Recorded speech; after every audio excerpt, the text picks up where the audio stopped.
Kondisi arus balik di Jalan Lintas Timur di Banyuasin, Sumatera Selatan ramai lancar dari arah Palembang, Jambi, dan sebaliknya. Puncak arus balik diprediksi pada 4 dan 5 April 2025 yang diperkirakan kepadatan akan mulai terjadi sejak siang.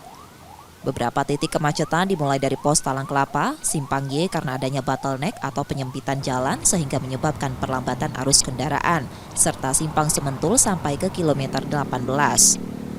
Mengantisipasi kemacetan saat puncak arus balik, 744 personel polisi disiagakan di titik strategis di sepanjang 67 km bersama lembaga terkait, ditambah 11 kantong parkir untuk menampung kendaraan di atas sumbu 3 yang masih dibatasi operasionalnya hingga 8 April 2025, beserta alat berat apabila terdapat kendaraan mogok.